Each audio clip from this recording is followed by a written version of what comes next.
সালাম দিলাম গো প্রাণের স্বামী আবু সালে, সালাম দিলাম গো প্রাণের স্বামী আবু সালে। বলুন সালামটা দেওয়া ভালো না খারাপ? আমার নবীর উম্মতের মধ্যে এক নাম্বার উম্মত ওই ব্যক্তি হবে যে আগে সালাম দেয়। দুঃখ লাগে একটু লেখাপড়া শিখা বড় হাফ প্যান্ট ফিন্দা, বড় হাফ প্যান্ট চিনছেন না, বড় হাফ প্যান্ট ফিনলেই অফিস আদালতে যাইয়া সালাম নাই, বস গুড মর্নিং, বসেরে কয় গুড মর্নিং বলে। ও মুসলমানের সন্তান, তোমার লজ্জা থাকা উচিত। যেই জাতি যাদের চরিত্র গুড মর্নিং, তারা আজকে যাইয়া দেখো ইরাকের জমিনে এসে আমাদের মুসলমান মা বোনদেরকে কারাগারে বন্দী করে নির্যাতন করতেছে। তাদের ভাষা, তাদের চরিত্র তোমাদের কাছে থাকতে পারে না। যারা আমার নবীরে সন্ত্রাসী বলে ফেলেছে, তাদের ভাষা তোমাদের মুখে থাকতে পারে না।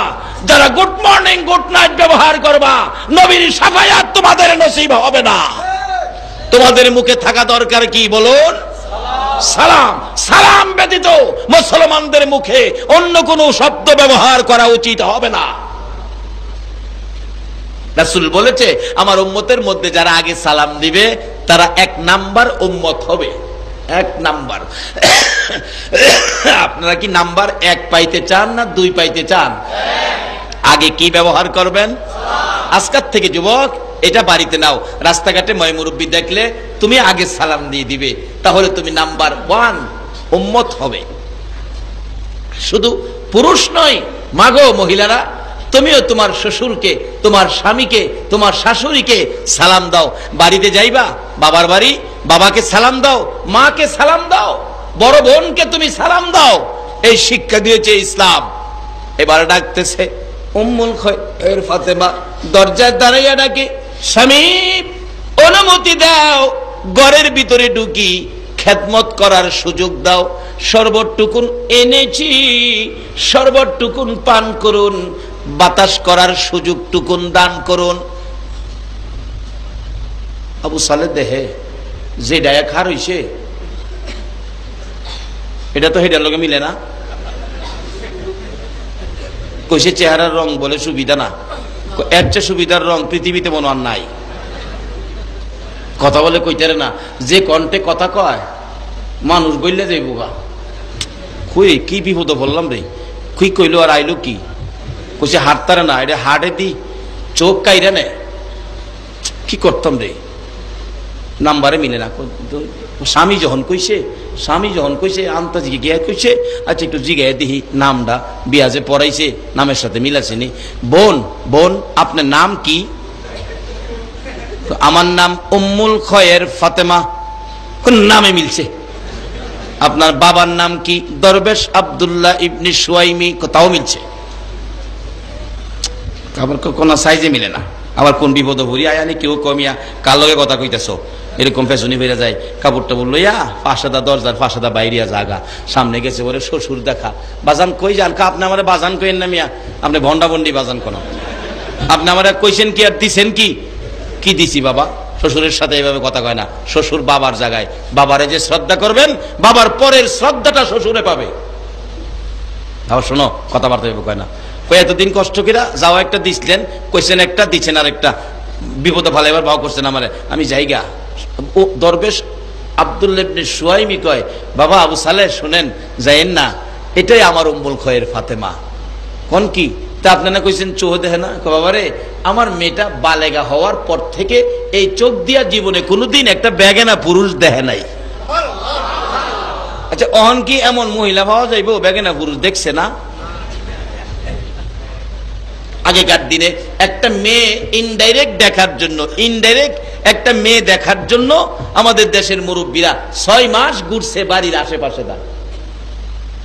6 মাস ঘুরছে, একটা মেয়ে দেখার সুযোগ পাইছে না। এরপরে কি করব? আনুষ্ঠানিক ভাবে বউ দেখার তারিখ দিছে। বউ দেখানোর জন্য দাদি নানি দুইজন আইসা মাঝখানে বসায়া সাফাই গাইতেছে। আমার নাতিন বেপরদা জীবনে হইছে না, মানুষের সামনে জীবনে গেছে না, এই জন্য ভয় পা, চোখ খুলে না, মাথা নিচে কিনে বইছে, আধা ঘন্টায় মাথা সোজা করছে, এরপরে চোখ খুলে না, লজ্জায় চোখ খুলে না। আগেকার দিনের মহিলারা চোখ খুলে না, অনেক কিছু কইয়া চোখ খুলাইছে। আর ওখানে বউ দেখতো গেলে বউ বৈশা, বউরে দেখবার আগে বউ নিজে ওই দেখে কয়জন আইছে।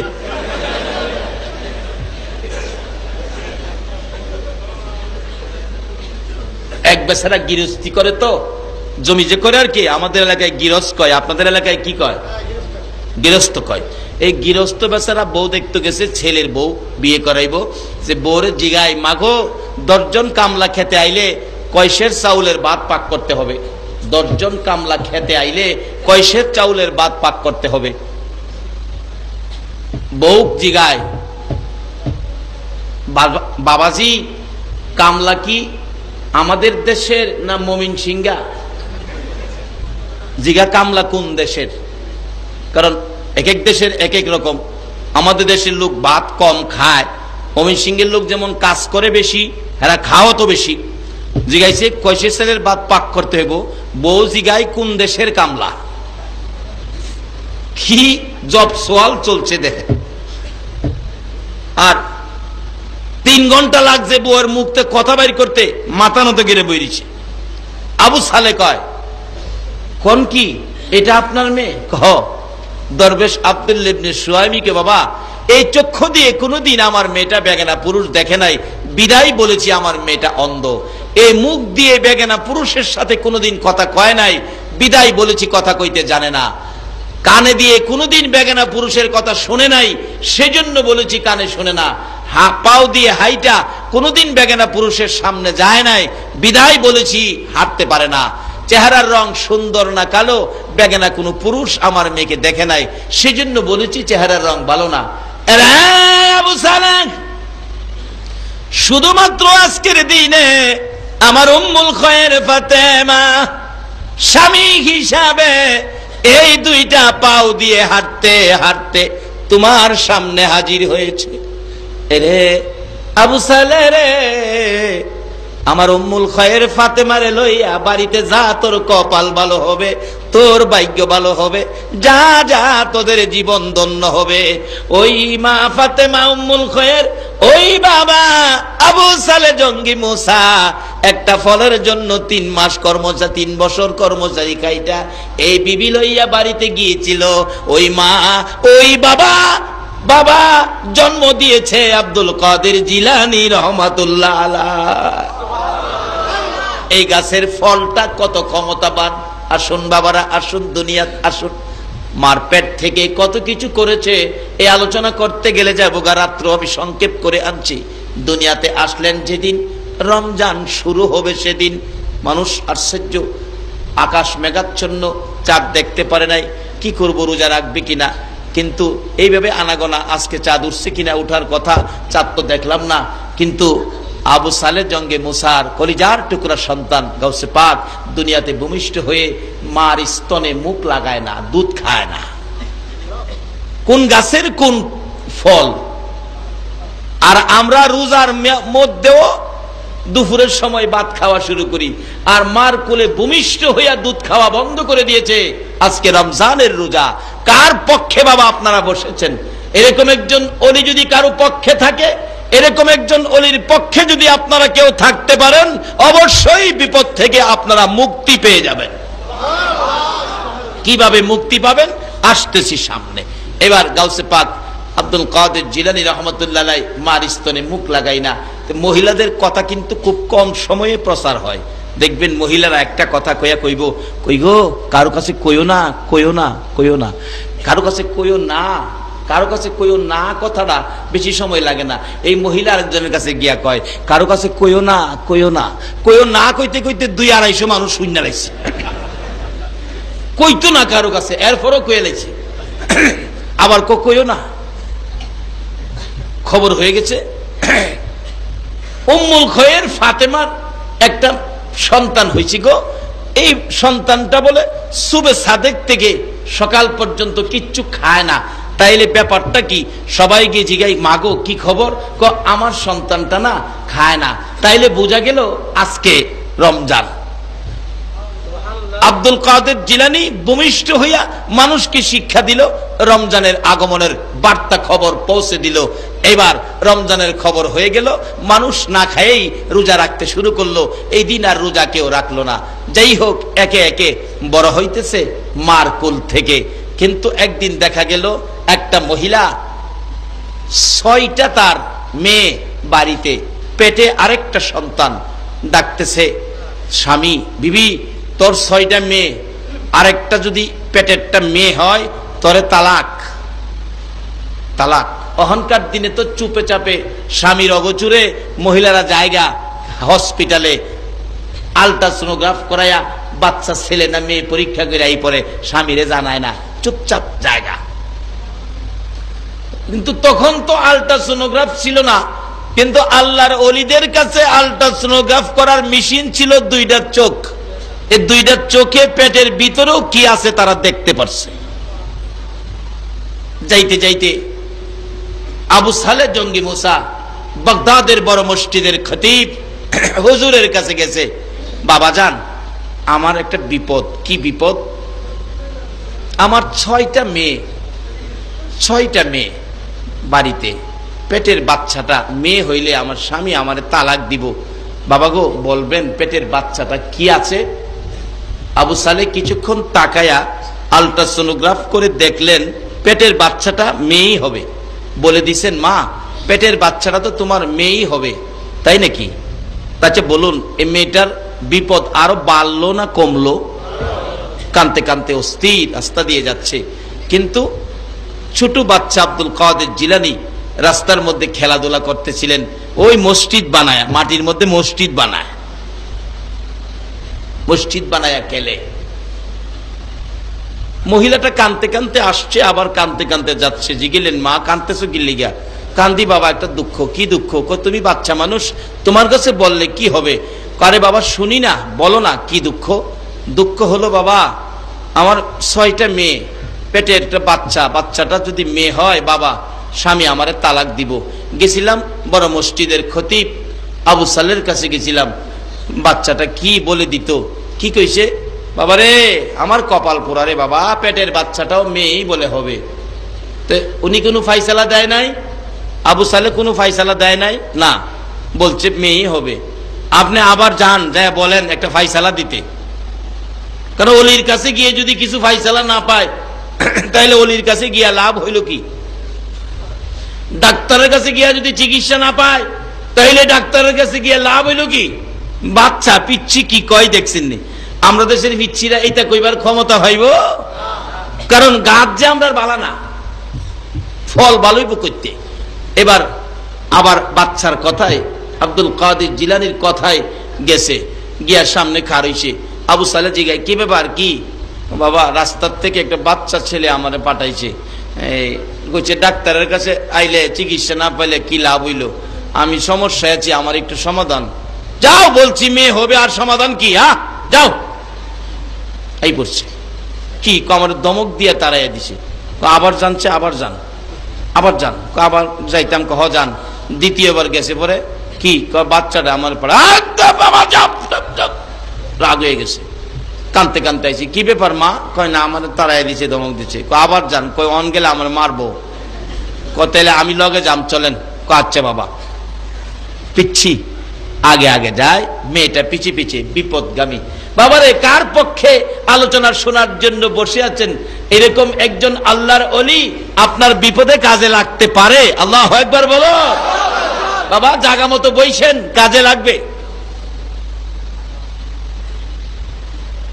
নবীর দরবারে গিয়ে ইমাম গাজ্জালির নেতৃত্বে বসে আমার নবীর হাতের মুবারকের সাথে হাত মিলাইবার সুযোগ পেয়েছে 100 ওলি।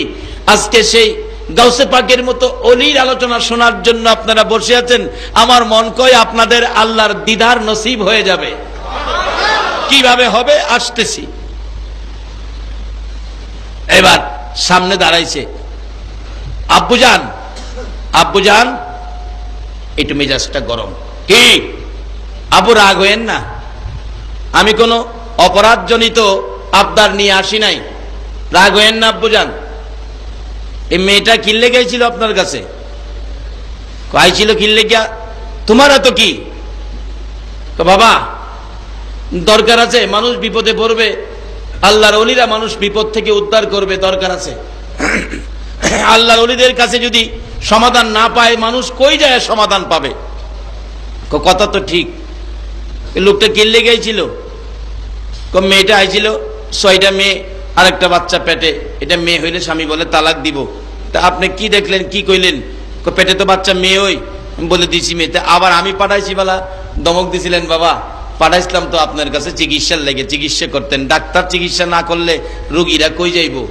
আপনি যে দমক দিছেন বাবা, এই দমকে বাড়ির যে 6টা মেয়ে ছিল, 6টা মেয়ে কিন্তু ছেলে হয়ে গেছে। বলো কি আব্দুল কাদের? বাবা যদি বাস্তবে পরীক্ষা করতে চান, পরে আরেকটা আবার পাঠাইছি, পরে আবার দমক দিছিলেন না? ওই দেখেন পেটের বাচ্চাটা দেখেন ছেলে হয়ে গেছে, দেখেন। আরে গাউসে পাকের এই ক্ষমতা তো এটা সাধারণ ক্ষমতা। গাউসে পাকের একজন গোলাম, যিনি গাউসে পাকের দরবারে পড়ে থাকতেন, কুমিল্লা জেলার শাহপুর দরবার শরীফে ডক্টর পিয়ার আহমদ বগদাদি, যিনি আমাকে বহু মায়া করতেন। ডক্টর পিয়ার আহমদ বগদাদি, যিনি বগদাদের গোলামি করে বাংলার জমিনে এসে কুমিল্লা জেলার চান্দিনা থানার শাহানা নামে একটা মেয়ে, 7ম শ্রেণীর ছাত্রী, শাহানা নাম, 7ম শ্রেণীর ছাত্রী শাহানা নাম। কিন্তু ওই doctor peer Ahmad Baghdadi Ghause পাকের দরবারের গোলামি করতেন।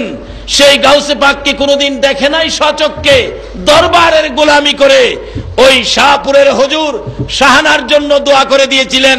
সঙ্গে সঙ্গে শাহানা নামের মেয়েটা পুরুষে পরিণত হয়ে গেছে, জোরে বলুন সুবহান। আচ্ছা, এই বেচারি ফাইসালা পাইল, পেটের বাচ্চা ছেলে হইল, বাড়ির মেয়ে ছেলে হইল।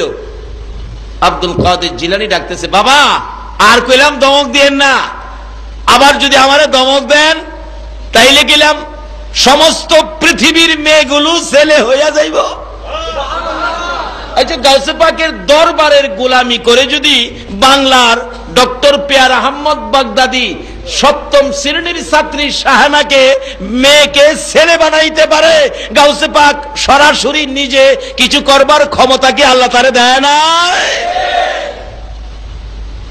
এই মেয়েটার নাম হলো এখন, আগে ছিল শাহানা, এখন হলো শাহ আলম। প্রত্যেক বছর এই শাহ আলম মাহফিল করে, ওই ডক্টর পিয়ার আহমদ বগদাদির গোলামি করে। ডক্টর পিয়ার আহমদ বগদাদির গোলামি করে কুমিল্লা জেলার বরুড়া থানার জলম নামে ইউনিয়নের বাজারের মধ্যে ডক্টর পিয়ার আহমদ বগদাদির নামে দরবার শরীফ করেছে। ডক্টর পিয়ার আহমদ বগদাদিও দুনিয়ায় নাই, দুনিয়ার থেকে বিদায় হয়ে গেছেন। কিন্তু বাগদাদের গোলাম ছিলেন, বগদাদের গোলামি করে দুনিয়ার থেকে বিদায় হয়েছে। কিন্তু ওনার গোলামি করতেছেন ওই 7ম শ্রেণীর ছাত্রী শাহানা, হইলেন পুরুষ। এখন তার নাম হলো শাহ আলম। শাহ আলম হিসাবে পরিচিত। প্রত্যেক বছর মাহফিল করে, ডিসেম্বর মাসে আমি যাই। এই বছর শুধু যাইতে পারি নাই। আমি বলবো, পিয়ার আহমদ বগদাদি গাউসে পাকের দরবারের গোলামি করে যদি বাংলাদেশের মেয়েকে ছেলে বানাইতে পারে, গাউসে পাক কি পেটের বাচ্চা সহ মেয়ে ছেলে বানাইবার ক্ষমতা আছে না? কেন? সেই সম্পর্ক গড়ে তুলেছে আমার আল্লাহর সাথে। এই সম্পর্ক গড়তে গেলে আল্লাহর সাথে সম্পর্ক করতে হবে। এই সম্পর্ক করতে গেলে মানতে হবে নবীর কথা।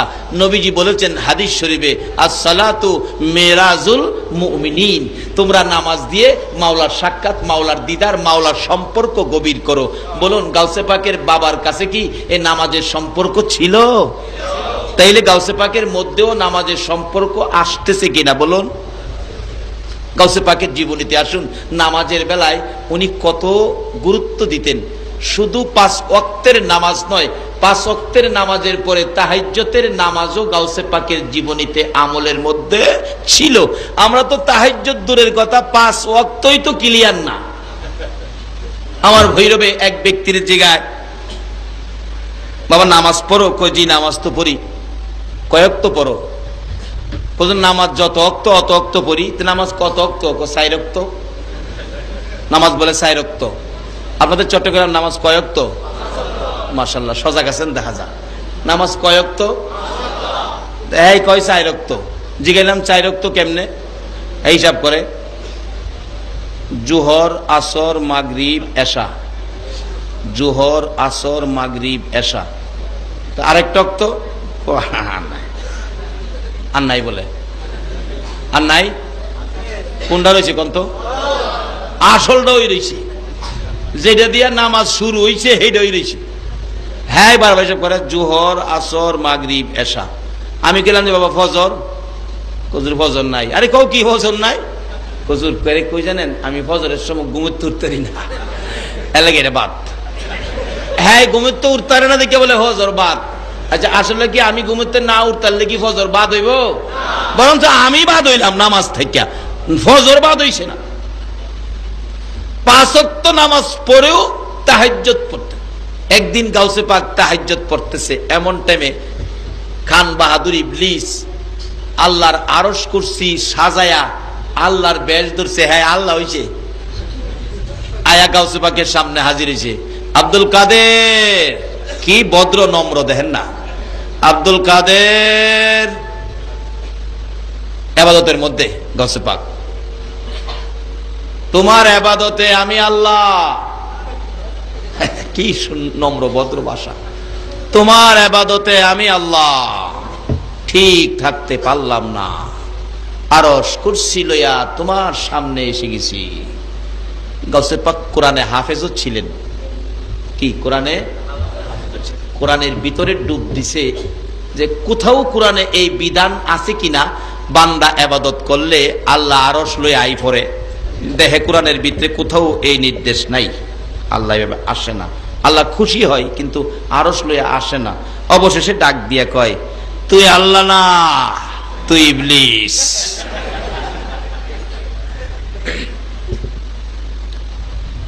কিন্তু গাউসে পাকের এই ক্ষমতা আছে দেখে না ধরছে কি কর। আর আমরার মতো একজন মানুষের কাছে যদি আয়া কইতো এই সাজ সরঞ্জাম লইয়া আমি আল্লাহ পড়ছি, তাইলে গিয়া ফাওয়া হয়ে গেলাম, বলে না আল্লাহ গো। বলুন শয়তানের ফাওয়া বললে ঈমান থাকবো? কিন্তু একজন আল্লাহর ওলির সাথে সম্পর্ক রাখেন, এরকম বিপদ আপনারও হইতে পারে। এই বিপদে ঈমান বাঁচাইতে গেলে একটা আল্লাহর ওলিই পারে, এছাড়া কেউ পারবে না। বাস্তব। ইমাম ফকিরউদ্দিন রাজি নজিমউদ্দিন কুবরার জীবনী। ইমাম ফকিরউদ্দিন রাজি নজিমউদ্দিন কুবরা। ইমাম ফকিরউদ্দিন রাজি বিরাট বড় আলেম ছিলেন, উচ্চ স্তরের জ্ঞানী ছিলেন। আমি একজন ছিলেন আর কি, আমি একজন, বুঝলেন না? বড় আলেম হইলেই তো এটা আমিত্ব আইসা যায় অনেকেরই আর কি।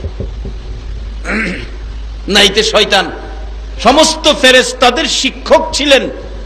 আজকে সে লানতের তক্ত জাহান্নামের সার্টিফিকেট লয়ে ঘুরতেছে। কেন? আমিত্ব, আমি এত বড়। বাবা আমি বড় হইও না। আল্লামা শেখ সাদি বলেছেন, মিঠা দাও আপনি হস্তি কো अगर कुछ मर्तबा चाहते हो कि दाने खाक में मिलकर गुले गुलजार होता हो। তুমি যদি তোমাকে দামি করতে চাও তোমার আমিত্বটাকে বিলীন করে দাও। আমি কিছুই জানি না, আমি কিছুই না, আমার মধ্যে কিছুই নাই। যদি তুমি এইভাবে তোমাকে বিলীন করে দিতে পারো, তুমি একদিন সুনাম খ্যাতি অর্জন করতে পারবে, গুলে গুলজার হয়ে যাবে। আল্লাহু আকবার বলো।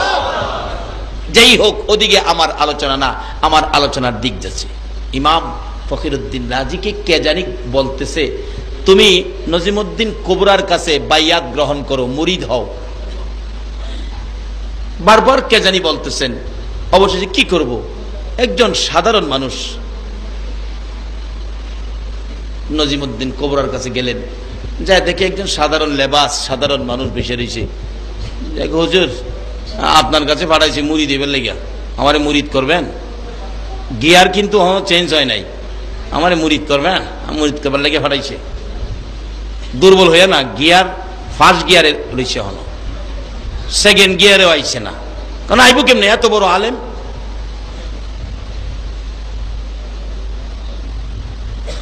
উনি অন্তরের চোখে দেখে যে না, এখনো গিয়ার চেঞ্জ হয় নাই। বলতেছে, বাবারে তোমাকে বাইন্দা রাখার মতো রশি আমার কাছে নাই, তোমাকে মুরিদ করার মতো শক্তি আমার ওখানে হইছে না। না, মুরিদ করতে হইব। তাইলে একটা কাজ করো, কি আমার জন্য একটা সদাই নিয়ে আসো। যদি সদাইটা আনতারো তাইলে তোমারে মুরিদ করব। সদাইটা কি? ইতিহাস লেখে, তাদের জীবনী লেখে, সদাইটার নাম ছিল নাচিজ। নাচিজ কোনো সিজই না, নাচিজ। কইটার লেগে থাকবো লইয়ামু। তো মৌলবী তো বিরাট বড় মৌলবী, দোকানদারের কাছে গিয়া কো, ভাই সাহেব নাচিজ বিক্রি করেন? নাচিজ। দোকানদার কয় এদিকে মাথাটা এদিকে নেন, ফ্রিজের পানি দিয়ে দেই। কেন? এই মৌলবী নাচিজ কোন সিজ আছে? কই আমার হিসাব কি কইলতে। আরেক দোকানে গেছে, ওষুধের দোকানে, ভাই সাহেব নাচিজ বিক্রি করেন আপনারা? ওষুধের দোকানদাররা কয় এটা মাথার দোষ, এটা ইঞ্জেকশন দিয়ে দেয়। আরে কি ব্যাপার, মাথার দোষ কন? হ্যাঁ আমার হিসাব কইছে। যান, নাচিজ কোনো চিজ আছে? সারাদিন ঘুরছে, নাচিজ কোনো চিজ পাইছে না। অবশেষে নাচিজ না পাইয়া সারাদিন ঘুইরা বিরক্ত হইয়া রাত্রে ঘুমাইছে। সকালবেলা বাথরুম করতে গেছে, এটা আগেকার দিনের বাথরুম, খালি খালি বাথরুম, মাছা বাইন্দা বাথরুম করে, নিচে ময়লা দেখা যায়, দেখে ময়লার মধ্যে সরু সরু ফুকাগুলি লড়তেছে। এই ফুকা দেখে আরে আমি নাচিজের লেগে দোকানে ঘুরি, নাচিজ তো এইটা পায়খানার ফুকা। কচু পাতার মধ্যে দুইটা ফুকা উড়াইয়া প্যাকেট কিরা দৌড় দিছে, বিশ্বাবের কাছে নিব, নাচিজ পাইছি। একটু পরে যাওয়ার পরে রাস্তার মধ্যে ফুকায় ডাহে, আল্লাহ আমার জবানটা খুইলা দিবেন। কিনলে গিয়া দরকার আছে, যা খুইলা দিলাম। ফুকায় কথা কয়, হুজুর আমারে কই নিতেছেন? ফিরের কাছে। কিনলে গিয়া ফিরে নাচিজ চাইছে। তা আমারে নেন কে রে? তুই তো নাচিস, তুই পায়খানার ফুকা, এর চেয়ে আর কি আছে নাচিজের? আফসুস, আমি তো লাল মিয়ার দোকানের আপেল ছিলাম, মানুষ শ্রেষ্ঠ মাখলুক, আমাকে খাওয়ার পরে আমি পায়খানা হইয়া ময়লা হইলাম, এই জন্য কি আমি নাচিজ হয়ে গেলাম? আমি তো আপেল ছিলাম। আরেকটাই কয় আমি তো সবুজ মিয়ার দোকানের ফার্মের মুরুখ ছিলাম, 130 টাকা কেজি কিনে আনছো, আইনা খাইছো, সৃষ্টির শ্রেষ্ঠ মাখলুক, এই জন্য আমি নাচিজ হয়ে গেলাম। আল্লাহ এই বিচারটা তোমার কোর্টে দিলাম, আমি তার বিরুদ্ধে বিচার চাই। আমার নাচিজ কইল কি লেগা? এই পোকার মুখে কথা শুনে ওনার হাত থেকে পোকাগুলো জমিনে পড়ে গেল। একটা দৌড় মারছে। পিসা হুজুর দেখতাছেনি সব ঘটনা? কয় না, কয় না।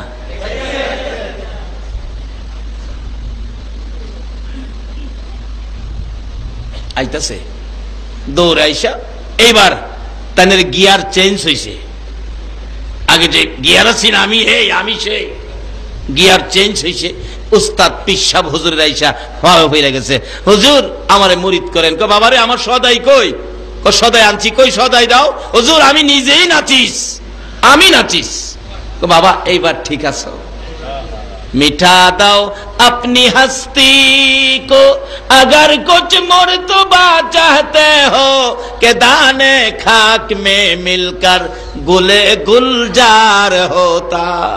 তোমার আমিত্বটাকে বিলীন না দেওয়া পর্যন্ত তুমি কিছু পাইতে পারো না। এবার মুরিদ করছে, এরপরও কয় না এখনো তোমার কিছু চেঞ্জ হয়েছে, কিন্তু পরিষ্কার হয়েছে না।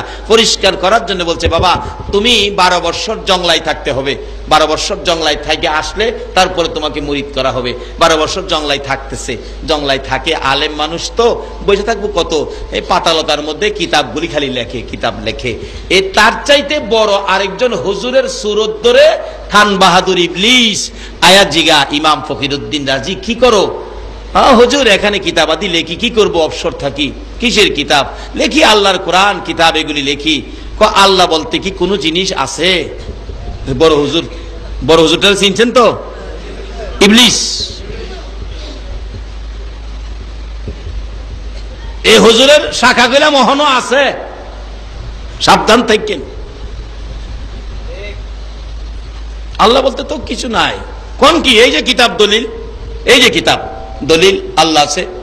এক কিতাবের দলিল দিলে হেলা 2 কিতাবের দলিল দেখাইতে দেয়, আল্লাহ নাই। এইভাবে একটা দেয়, হেলা 2টা দা কাটে, কাটতে কাটতে 101টা দলিল দিছে। ইবলিস 101টা দলিল কেটে দিছে। কারণ যত বড় আলেমই হন, ইবলিসের তো বড় আলেম তো রইছেন না। ইবলিস ফেরেশতারে ফরাইছে, কত বড় জ্ঞানী, কিন্তু 101টা দলিল কেটে দিছে। কিন্তু এখন এমন পর্যায়ে গেছে আল্লাহ নাই, এই কথাটা উনি স্বীকার করবে ইবলিসের কাছে। আর হায়াত শেষ, আজরাইল আসতেছে তার রুহু নিয়ে যাবে। এই ঘটনাটা দেখতেছে নজিমউদ্দিন কুবরা। আসরের নামাজের উজু করতে ছিল, বক্তবিন্দরা পানি দেয়, পানি শুধু হাতে ডালে, উজু করে না। ওনার খেয়াল বৈশা রয়েছে এখানে, খেয়ালটা তো জংলায়। ডাকতেছে, পানি দিলে খালি ঢালে। মুরিদরা কই কি আশ্চর্য। অবশেষে এই 101টা দলিল কাইটা দিছে ইবলিশ। উনি স্বীকার করবে আল্লাহ বলতে কিছু নাই। এই টাইমে লুডার ফানি, লুডার সহ লইয়া ইডা মাইরা ধমক মারছে। আরে কমবখের নাদান, ইডা মারছে। কসনার দলিল ফলিল নাই, বিনা দলিলে আল্লাহ এক। বিনা দলিলে কি গণ আমরার জন্য কি? বিনা দলিলে আল্লাহ। এই পানির সিডা লুডার ইডা হিসাবের কণ্ঠ কানে গিয়া লাগছে, পানির সিডা লুডার ইডাও লাগছে। তখন উনি চমকা উঠলেন, কে আমাকে ডাক দিলেন? ইমান হারা হয়ে যাইতো। এত বড় আলেম ইবলিসের মতো হয়ে দুনিয়ার থেকে বিদায় হওয়ার মুহূর্তে ওই আল্লাহর ওলি পীর সাহেব কিবলা এই বিপদ মুহূর্তে পানির ইডা, পানির সিডা, লুডার ইডা আর কণ্ঠের ডাক পৌঁছাইয়া দেখুন ওই ব্যক্তি চিৎকার মেরে ডাক মারলেন, বাবা বাবা গো, কে আপনি আমাকে সংকেত দিলেন? তাহলে তুমি তো হুজুর না, তুমি তো ইবলিশ। এই আমার পীর সাহেব আমাকে সংকেত দিয়েছে, দলিল ফলিল নাই, বিনা দলিলে আল্লাহ এক। একথাই রাইট, বিনা দলিলে আল্লাহ এক স্বীকার করে নিলাম, কোনো দলিল ফলিল দরকার নাই। এই মুহূর্তে আজরাইল এসে তার রুহু নিয়ে গেলেন, ঈমান নিয়ে কবরে গেলেন, একমাত্র আল্লাহর ওলির নেক নজর থাকার কারণে। বাবারা, ওই রকম একজন ওলি পক্ষে থাকলে আমাদের লাভ হবে না লস হবে? গাউসে পাকের মতো একজন ওলি যদি আমাদের পক্ষে থাকে তাহলে আমাদের লাভ হবে না লস হবে? তাই বলতেছিলাম, গাউসে পাক নামাজ পড়তেন কিনা বলুন? নবীর শিক্ষায় নবীজি কোনো কিছু প্রশ্নের সম্মুখীন হলে 2 রাকাত নামাজ পড়তেন, ঠিক হুবহুব নবীর আদর্শ, নবীর শিক্ষা গাউসে পাকের আছে। একদিন তাহাজ্জুদের নামাজও পড়তেন। গভীর রাত্রে গর্তে বাইরেছে উজু করব নামাজ পড়বার লেগা। আচ্ছা, উজু সারা কি নামাজ হইব? উজু তো করতে হবে। উজু করতে বাইরেছে, তাহাজ্জুদের নামাজ পড়বো। এই ফাঁকে তা ঘরের ভিতরে সুট ঢুকছে, দরজা খোলা তো, সুট ঢুকছে ভিতরে। সুট ঢুকে ঘুরতেছে, কি নিব কি না। গাউসে পাক ডাকতেছে, দিনে আইসো, রাইতে আইসো চুরি করতে আমার ঘর? দিনেই তো মানুষ কিছু পায় না। সুরা বেড়া ভাবতেছে, মনে হয় খামখেয়ালি করতেছে, হ্যাঁ ঘুরতেছে চুরি করতো। উনি উজু টুজু কইরা ঘরের ভিতরে ঢুকছে, দরজা টরজা লাগাইছে। সুরা বেড়া একটা চাড়ি না পেঁচায়া খাড়ে দিছে চাড়ির ভিতরে, কারণ দরতাল্লা তো সাইজ করে লাইব। সুর ধরলে কি আপনারা সাইজ করেন না? না এমনি চুমায়া চাইরা দেন? নামাজে দাঁড়াইবো গাউসে পাক, এমন টাইমে হযরত খিজির আলাইহিস সালাম যাচ্ছে। এ ওলিকুল শিরোমণি, এই মুহূর্তে শহরের একজন কুতুব ইন্তেকাল করেছে, একটা কুতুবের ব্যবস্থা এখন করে দেন, না হয় শহর অ্যাক্সিডেন্ট হবে। শহরগুলিতে আগুন লাগে, মারামারি লাগে, খুন খারাপি হয়। যখন শহর কুতুবের মধ্যে শর্ট পড়ে, 40 জন কুতুব লাগে একটা শহর চলতে। যে কোনো এলাকায় অ্যাক্সিডেন্ট, বিপদ, মনে করবেন এই এলাকার কুতুবের ইন্তেকাল, এই জন্য এখানে বিপদ হইতেছে। যতক্ষণ পর্যন্ত এই কুতুব এখানে নিযুক্ত না হবে ততক্ষণ পর্যন্ত আপনারা ভাববেন না চট্টগ্রাম শহর শুধু কমিশনার দিয়ে চলে, শুধু মেয়র দিয়ে চলে।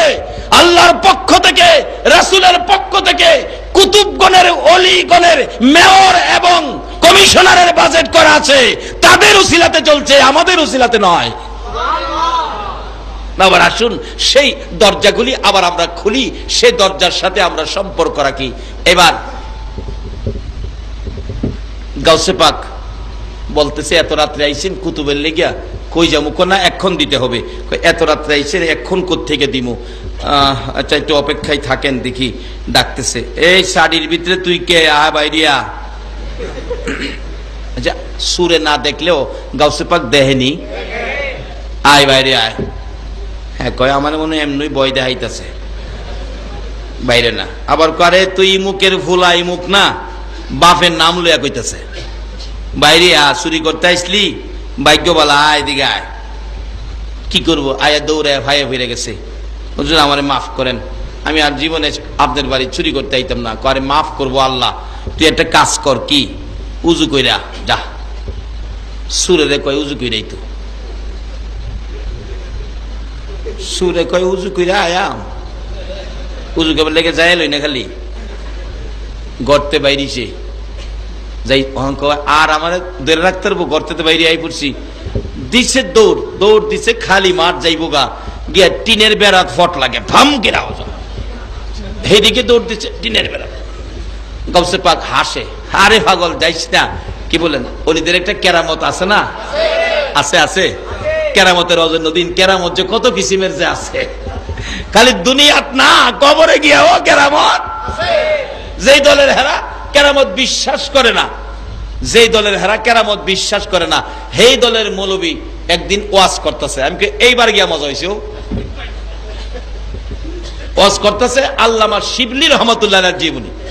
আল্লামা শিবলি রহমতুল্লাহ মৃত্যুর পরে ওনার এলাকায় নাকি একটা কাফন চূড়া আছেন, কাফন চূড়া, হেই বেটার ওয়াজ কি সুন্দর হয়ে পড়ছে, তোরার জুতা দাও ওই তোরারে বাইরে আম, কি হেরার জুতা দাও ওই হেরারে বাইরে আম, আমরার দুষ্টি হেরা ওই বাড়ি খাইতেছে, ওয়াজ করতেছে। ঠিক এইভাবে আল্লামা শিবলি ওনার এলাকায় একটা কাফন চূড়া আছেন, কাফন চূড় চিনেন তো, কাফন দিয়া মুর্দার মাটি দিয়া গেলে রাত্রে এই কবরটা কুইরা মুর্দারের গায়েতে কাফনটা খুইল্লাই না হয় বিক্রি করে, এটা কয় কাফন চূড়া। চিন্তা করেন, রাত্রে কবরস্থানের পাশে দা যাইতে ভয় করে, আর হ্যাঁ কবরের ভিতরে গিয়া মরা মানুষের কাফন খুইল্লাই না বিক্রি করে, কেমন বেসরা। তা আল্লামা শিবলি রহমতুল্লাহ উনি কাফন চূড়ারে মৃত্যুর আগে ডাইক আনছে, বাবারে আমার তো মৃত্যু হয়ে যাবে, সময় কাছাকাছি, আমি বেশি দিন বাঁচবো না, তোর তো অভ্যাস কাফন চুরি করস, আমার কাফনটা তো তুই চুরি করবে। সুরে বলে না শুনে ধর্মের কাহিনী, আমার কাফনটা তো তুই চুরি করবে, বলে হ্যাঁ চুরি তো হুজুর করুমই, আমার অভ্যাস যেটা, আমার কাফনটা চুরি কইরা কত বিক্রি করবে, আমার কাফনটা চুরি কইরা তুই কত বিক্রি করবে। ও মুসলমান, জানো একজন আল্লাহর ওলির ক্ষমতা কবরে গেলেও থামে না, এটা বাড়তেই থাকে। আজকে এই ওলিদের জীবনী আলোচনা করতে গেলেই আমাদের এলাকার কিছু আলেম ওলামারা ফতোয়া সেট করে তা বেদাতি, রাসূল প্রেম ওলি প্রেমের কাহিনী গাইলেই কয় আমরা বলে বেদাতি, আর সারা দাঁত বলে হেরার। বাবারা এগুলি নয়, সত্যকে সত্যের জায়গায় রাখো। ওলিদের শক্তি আল্লাহ দিয়েছে, ওলিদের শক্তি কখন পেয়েছে, আল্লাহর কোরআন মাইনা নবীর আদর্শ মাইনা তারা শক্তি অর্জন করেছে। তাদের শক্তিতে ধাক্কা দিও না, এই ধাক্কা তোমাদের উপর আসবে, বরঞ্চ তাদের পক্ষে চলে যাও, তোমাদের লাভ হবে। সকলে বলুন আমিন। এইভাবে থাপা দিয়ে ধরছে, আর ছাড়তেছে না, ধরছে এই জন্য দুনিয়ায় থেকে তোর আমি টাকা দিয়ে আসলাম, আমার কাফনটা নিস না। যারা ওলিদের কেরামত বিশ্বাস করে না তাদের ওয়াজ কইতাছি, এটার থেকে আমি পয়েন্ট পাইছি মাশাআল্লাহ। যে এলাকায় হেরার এলাকায় ওয়াজ পরে পরে এইটা দিয়ে ওই হেরারে মাইট দেই, অহনার কথা কয় না। এবার ধরে রাখছে, অনেকক্ষণ পর ছেড়ে দিছে, হ্যাঁ মাগো মাগো করে কান্নাকাটি করে উঠছে। ওইটা রাত্রে গভীর তো, বাড়িতে গেছে, যাওয়ার পরে জ্বর আইসা গেছে। পরের দিন সকালবেলা ওই কাফন সূরার মৃত্যু হয়ে গেছে। আল্লাহ বলছে আমার ওলিদের সাথে যারা বেয়াদবি করবে আমি তাদের বিরুদ্ধে যুদ্ধ ঘোষণা করব। আল্লাহর সাথে কি যুদ্ধ করে আপনারা কেউ পারবেন? গাউসে পাকের জীবনীতে ইবাদত ছিল বিদায়, ইবাদতের মধ্যে দাঁড় করাইছে সুর বেড়ারে, 2 রাকাত নামাজ পড়। হ্যাঁ হুজুর আমি নামাজ পড়তাম। আরে বেটা কথা কইতে নামাজ, হুজুর আমি নামাজ জানি না। আরে বেটা কারো কেমনে পড়ুন? আরে দাঁড়া। আচ্ছা গাউসে পাক তো নামাজ পড়ে আল্লাহর সাথে সম্পর্কের জন্য, কারণ নবীজি হাদিস শরীফে রাস্তা খুলে দিয়েছে, আসসালাতু মেরাজুল মুমিনিন, নামাজের মুমিনের জন্য নামাজ হলো মাওলার দিদার, মাওলার সাক্ষাৎ পাওয়ার বাহন। 1 রাকাত নামাজ। আল্লাহ কয় বন্ধু তোমার লগে যেমন মেরাজে রফ রফ বুরাপ পাটায় দেখা করছিলাম, আর তোমার উম্মত যদি 2 রাকাত নামাজে খাড়ায়, 1 রাকাত নামাজ রফ রফ বানাবো আর 1 রাকাত নামাজ বুরাক বানাবো, আমি মাওলার দিদার দেখাইয়া দেব। সেই একমাত্র মাওলার দিদারের জন্য একমাত্র বস্তু হলো নামাজ, নবীর শিক্ষায়। এই নবীর শিক্ষায় শিক্ষিত হওয়া আমাদের দরকার আছে কিনা বলুন? কেন নবীর শিক্ষায় শিক্ষিত হবেন না? আমার নবী আপনার আমার জন্য 63 বছর জিন্দেগি কত কষ্ট করেছে, কত ব্যথায় নবী ব্যতীত হয়েছে, কত দুঃখ। মা আয়েশা সিদ্দিকার জীবনী খুললে পাওয়া যায়। মা আয়েশা প্রশ্ন করেছিলেন, ইয়া রাসূলুল্লাহ, জীবনে কতদিন কত জায়গায় মার খেয়েছেন, কোন দিনের মায়ের আপনার কাছে বেশি কষ্ট মনে হয়েছে, দুঃখ লেগেছে বলুন? আমার নবী চোখের পানিগুলো গাল বেয়ে বেয়ে জর্জর করে ছেড়ে দিলেন। আয়েশা রে, মায়ের কথা মনে করিস না রে আয়েশা, সবচেয়ে বেশি কষ্ট রে তাইবের জমিনের যুবকদের মাইরে পেয়েছি। আমার নবী কিছুক্ষণ চুপ করে থেকে আবার বললেন চোখের পানি ছেড়ে দিয়ে, তাইবের জমিনের মায়ের কথা, তাইবের জমিনের দুঃখের কথা, কষ্টের কথাও আমি নবী বুইলা যায় রে যখন আমার গুনাহগার উম্মতের কথা মনে হইয়া যায়। কেন নবী মনে করবেন না? মা আয়েশা সিদ্দিকা বলেন, আমার নবী তাইবের জমিনের মায়ের কত ব্যথা কত কষ্ট আমি একদিন প্রশ্ন করেছিলাম। আমার নবী গোসল করে হুজরায় ঢুকলে অনুমতি চাইলাম, ইয়া রাসূলুল্লাহ অনুমতি দেন আপনার চেহারা মুবারকে তোল মালিশ করব। তোল মালিশ করার জন্য যাইয়া দেখি আমার নবীর চেহারা এত সুন্দর চোখ ফিরানো যায় না।